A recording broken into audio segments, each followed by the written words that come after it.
Mahadev post presents Savitri और सत्यवान, एक सती की प्रेम गाथा। राजकुमारी सावित्री मध्य देश के राजा अश्वपति की बेटी अपनी सुंदरता और बुद्धिमत्ता के लिए पूरे राज्य में प्रसिद्ध थी।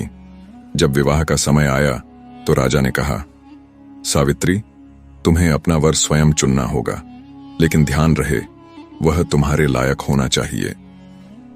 सावित्री ने सारे राज्यों की यात्रा की और एक वन में सत्यवान नाम के युवक को देखा। वह न सिर्फ रूपवान था बल्कि ईमानदार और परिश्रमी भी था। सावित्री का मन उसके प्रति खींच गया, लेकिन समस्या यह थी कि सत्यवान एक वनवासी था और उसके पिता एक अंधे और निष्कासित राजा थे।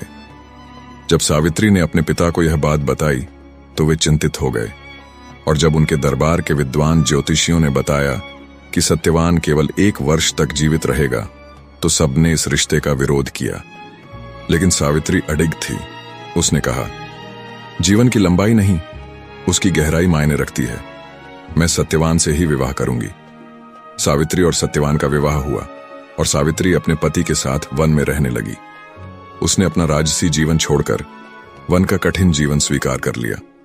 एक दिन विवाह के ठीक 1 वर्ष बाद सावित्री को अपने पति के जीवन के अंत का संकेत मिलने लगा।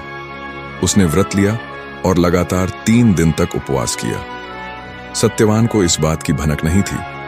उस दिन सत्यवान लकड़ियां काटने जंगल गया और सावित्री भी उसके साथ गई। जैसे ही सत्यवान ने कुल्हाड़ी उठाई, उसे चक्कर आया और वह गिर पड़ा। यमराज, मृत्यु के देवता, उसके प्राण लेने आए। सावित्री ने यमराज को सत्यवान के प्राण ले जाते देखा। वह उनके पीछे पीछे चल पड़ी। यमराज ने कहा, सावित्री, तुम वापस जाओ। तुम एक सती, धर्म निभाने वाली महिला हो, लेकिन मृत्यु को टाला नहीं जा सकता। सावित्री ने विनम्रता से जवाब दिया, हे यमराज, आप धर्म के देवता हैं, लेकिन धर्म यह भी सिखाता है कि एक पत्नी का कर्तव्य है कि वह अपने पति का साथ कभी न छोड़े। मैं आपके साथ चलूंगी। यमराज ने उसकी भक्ति देखकर कहा, मांगो, तुम्हें कोई वरदान दूंगा, लेकिन सत्यवान के प्राण मांगने की हिम्मत मत करना। सावित्री ने सोचा और कहा, हे यमराज, मेरे ससुर अंधे हैं, कृपया उन्हें दृष्टि प्रदान करें। यमराज ने यह वरदान दे दिया। सावित्री फिर भी यमराज के पीछे चलती रही। यमराज ने कहा, तुम फिर भी पीछे क्यों आ रही हो? सावित्री मुस्कुराई और बोली, पत्नी का धर्म है कि वह अपने पति के साथ हर हाल में रहे। यमराज ने कहा, ठीक है, एक और वरदान मांगो। सावित्री ने कहा, मेरा ससुर राजा था, कृपया उनका राज्य वापस कर दें। यमराज ने यह भी स्वीकार कर लिया। सावित्री अब भी पीछे पीछे चलती रही। यमराज ने तीसरी बार पूछा, तुम आखिर क्यों नहीं रुकती? सावित्री ने कहा, हे धर्मराज, आप कहते हैं कि धर्म का पालन करना चाहिए। क्या आप चाहेंगे कि एक सती स्त्री विधवा हो जाए? यमराज उसकी चतुराई समझ गए और बोले, मांगो, जो चाहती हो। सावित्री ने कहा, मैं एक सती स्त्री हूं, मेरे पति के बिना मैं सती कैसे हो सकती हूं?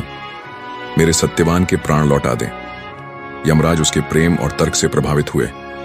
उन्होंने सत्यवान के प्राण लौटा दिए। सत्यवान होश में आया और अपने पास सावित्री को देखकर चकित रह गया। सावित्री ने अपने ससुर को उनकी दृष्टि और राज्य वापस मिलने की बात बताई। इस घटना के बाद सावित्री की भक्ति और दृढ़ निश्चय की कहानी पूरे राज्य में फैल गई।